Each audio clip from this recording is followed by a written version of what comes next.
جاتا ہے، یقین ہمارا کامل ہو جاتا ہے۔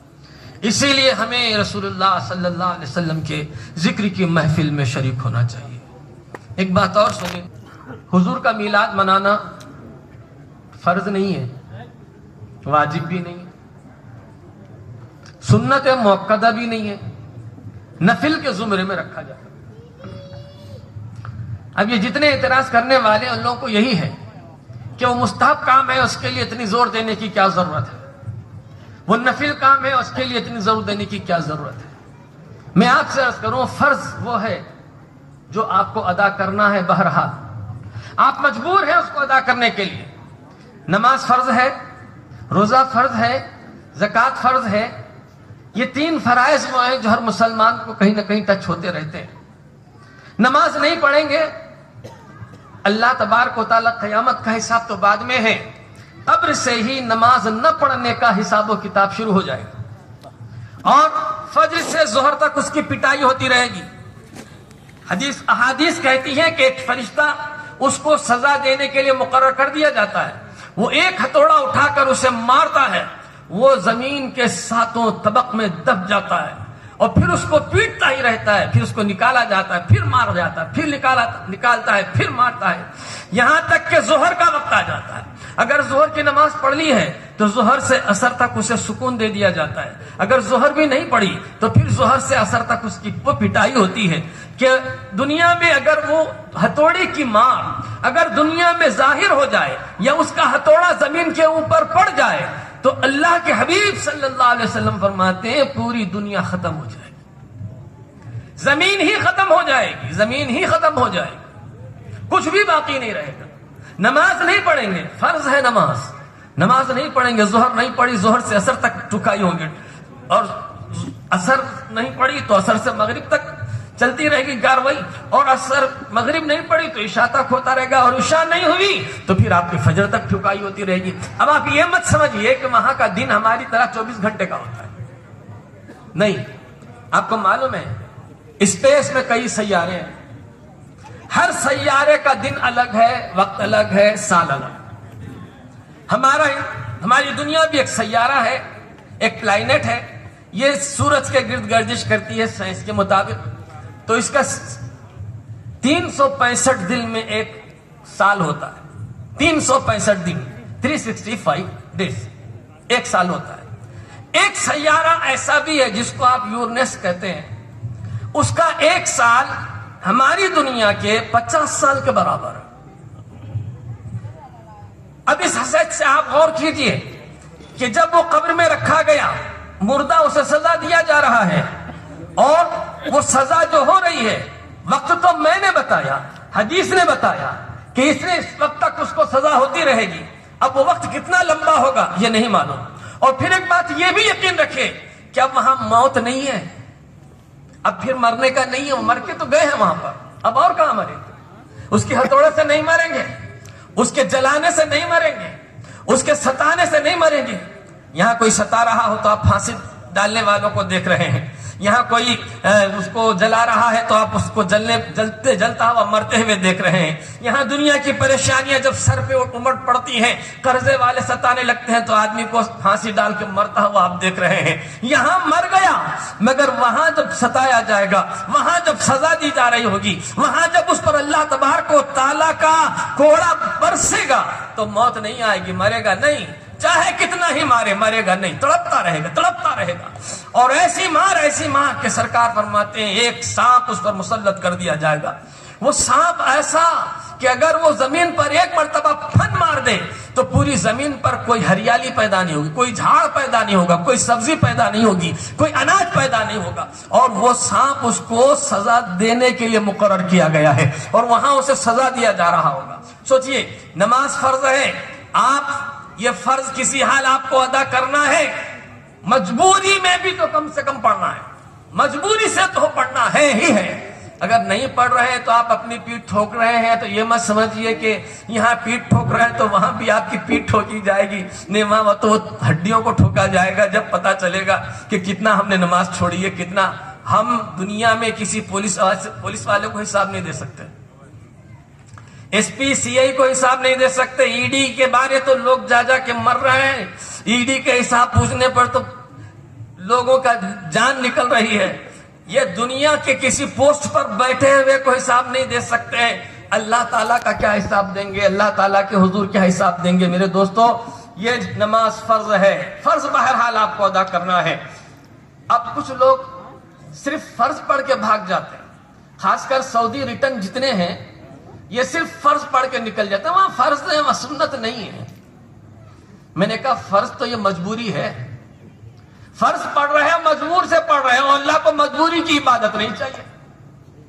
اس لیے کہ اگر یہ فرض مجبور کر کے ہی پڑھانا ہوتا تو اس کے پاس ہزاروں لاکھوں کروڑوں فرشتے ہیں جو بے گناہ ہیں، جو اس کی ہمیشہ حمد و ثنا بیان کر رہے ہیں. تیری نہ نماز کی ضرورت ہے، نہ تیرے کلمے کی ضرورت ہے، نہ تیرے ذکر کی ضرورت ہے. اس کے پاک فرشتے تو ہمیشہ اس کا ذکر کر رہے ہیں، اس کی یاد کر رہے ہیں، اس کے حضور سجدے میں، رکوع میں، نماز میں، قیام میں. مگر یہ انسان سمجھتا ہے نہیں فرض ہے، صرف فرض اتنا ہی. صرف فرض نماز پڑھ کے بھاگ جاتے ہیں اور سر کی ٹوپی بھی غائب رہتی ہے. وہاں پہ تو کوئی ٹوپی نہیں لگا.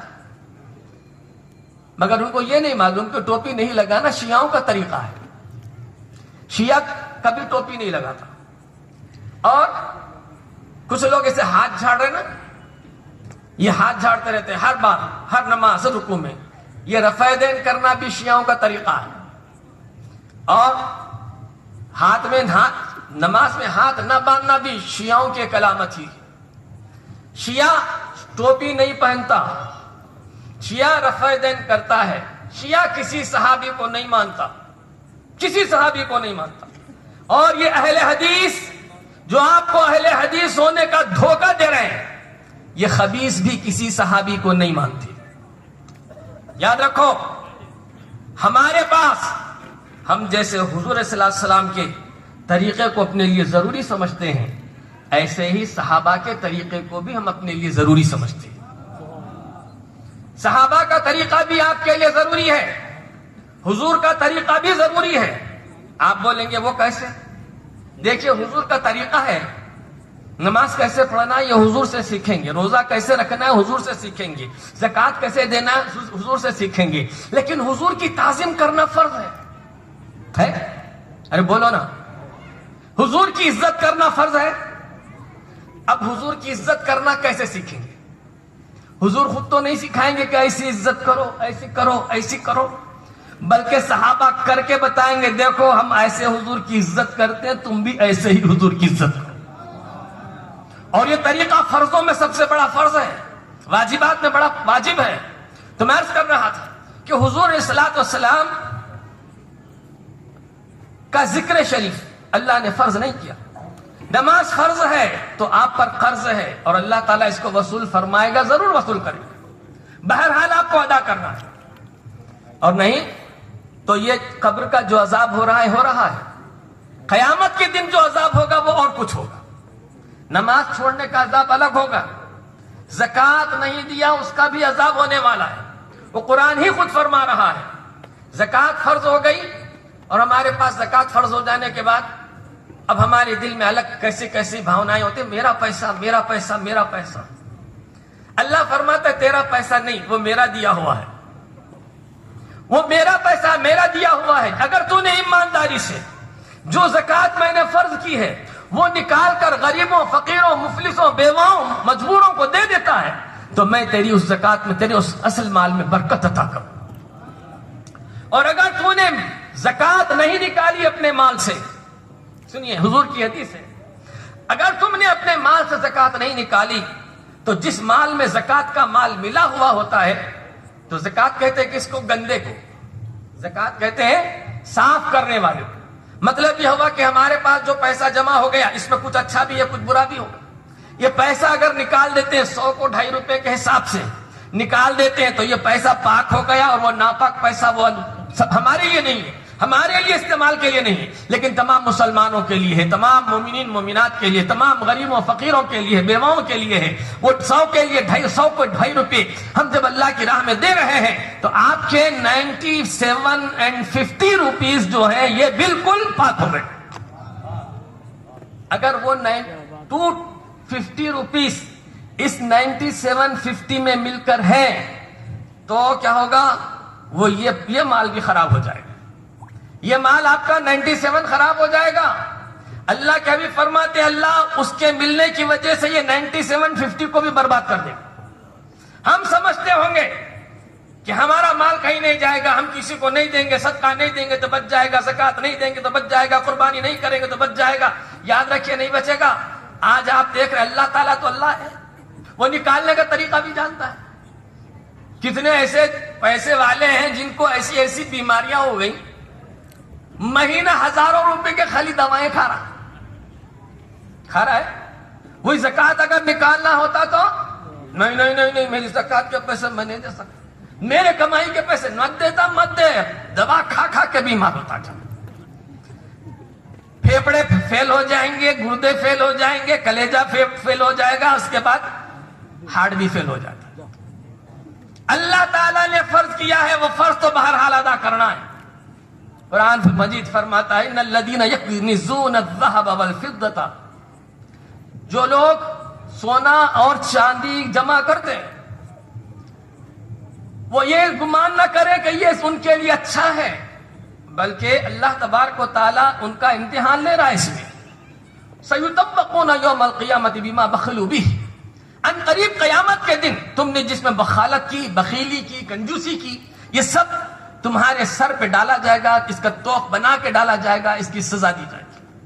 سزا ہوگی اور ایسی سزا ہوگی کہ سرکار فرماتے ہیں وہ سونا گرم کر کے لایا جائے گا اور ہمارے جسموں کو داغا جائے گا، اور اللہ فرمائے گا چکھ، یہی سونا جمع کیا تھا نا، یہی سونا تو نے جمع کیا تھا، اور یہ سونا آج تیرے لیے عذاب کے واسطے لایا گیا ہے۔ آگ پر گرم کیا جائے گا اور اس کو چرکا دیا جا رہا ہوگا، آگ پر جب گرم کیا جائے گا اس کو چرکا دیا جا رہا ہوگا۔ یہ میدان محشر کی بات ہے، اور حشر کا میدان جہاں ہم اور آپ کھڑے ہوں گے، یہ 24 گھنٹے کا دن نہیں، 50,000 سال کا ایک دن ہے۔ اور اس دن جب سے قبر سے اٹھے ہیں اس وقت سے لے کر میدان حشر کے ختم ہونے تک، جنتیوں کے جنت میں جانے تک، دوزخیوں کے دوزخ میں جانے تک، یہ سزا اس پر ہوتی رہے گی اور اس کو سزا دی جاتی رہے گی۔ وہ سونا جو اس نے جمع کیا تھا، وہ سونا اس کے لیے عذاب کا باعث بن جائے گا۔ میرے دوست، روزہ فرض ہے، روزہ اگر نہیں رکھیں گے تو اللہ تعالیٰ وہ تو نکال ہی لے گا خود، قبر سے ہی اس کا حساب کتاب شروع ہو جائے گا۔ سمجھیے آپ، فرض وہ ہے جو آپ کو کرنا ہے، نہیں کریں گے تو اللہ کا عذاب ہوگا۔ سمجھ میں آ رہی نا بات میری؟ ادھر میری طرف دیکھیے آپ، فرض ہے، فرض نہیں کریں گے تو اللہ عذاب دے گا، اور وہ قرض ہے، تم کو بہرحال کرنا ہے۔ سنت، بعض لوگ جیسے سنت چھوڑ کے جا رہے ہیں، جا نہیں، ضروری نہیں ہے بھائی مکے میں دیکھیں، ہم مدینے میں دیکھیں، سعودی میں دیکھیں، لوگ خالی فرض پڑھتے ہیں، ہم یہ صرف فرض پڑھ کے جا رہے ہیں۔ ٹھیک ہے جا، مگر یہاں والے کو تو سرکار نے ایسی توفیق دی ہے کہ مسجد کو آتا ہے، پہلے 4 سنت پڑھتا ہے، پھر امام کے ساتھ 4 فرض پڑھتا ہے، پھر نماز ختم ہو جانے کے بعد 2 سنت پڑھتا ہے، پھر 2 نفل پڑھتا ہے۔ ظہر میں بھی پڑھتا ہے، عصر میں بھی پڑھتا ہے، مغرب میں بھی پڑھتا ہے، عشاء میں بھی پڑھتا ہے، سنی۔ اب آپ اس کا فائدہ یہ دیکھیے ہوگا یہ کہ کل قیامت میں اگر فرض کم ہو گئے، فرض نمازیں کم ہو گئی، اللہ تعالیٰ یہ سنت جو تم پڑھ رہے ہو اس کو فرض کے ترازو میں تول دے گا، فرض کے ترازو میں تولے گا اور تمہاری چھٹی ہو جائے گی۔ اور وہ جو فرض پڑھ کے بھاگ رہا ہے نا، اس کا پیر یہاں بھی پھنسا ہوا ہے، وہاں بھی پھنسا ہوا ہے۔ یہاں اس لیے پھنسا ہوا ہے کہ وہ مجبوری میں پڑھ رہا ہے۔ سنت مجبوری میں نہیں پڑھتا آدمی، محبت میں پڑھتا۔ ارے بولو، فرض تو پڑھنا فرض ہی ہے، نہیں پڑھو گے عذاب ہوگا۔ سنت محبت میں پڑھتا ہے، اور نفل اور محبت ہو جاتی ہے تو پڑھتا۔ اسی لیے اللہ تعالیٰ نے فرمایا ہے، حدیث پاک آئی، سرکار فرماتے ہیں، اللہ فرماتا ہے کہ جب اللہ بندہ نفل عبادتیں کرتا ہے تو اللہ تعالیٰ کے قریب ہو جاتا ہے۔ پھر اللہ تعالیٰ فرما رہا ہے کہ میں اس کی آنکھ ہو جاتا ہوں جس سے وہ دیکھتا ہے، میں زبان ہو جاتا ہوں جس سے بات کرتا ہے، میں اس کے کان ہو جاتا ہوں جس سے سنتا ہے، میں اس کے ہاتھ ہو جاتا ہوں جس سے وہ پکڑتا ہے، اس کے پیر ہو جاتا ہوں جس سے وہ چلتا ہے۔ مطلب یہ کہ اللہ تعالیٰ کی قدرتیں اس کے اوپر کام کرنے لگتی ہیں اور اس کا مقام اللہ کے پاس بلند ہو گیا۔ کیوں بھائی؟ فرض پڑھنے والے کو کیوں نہیں؟ یہ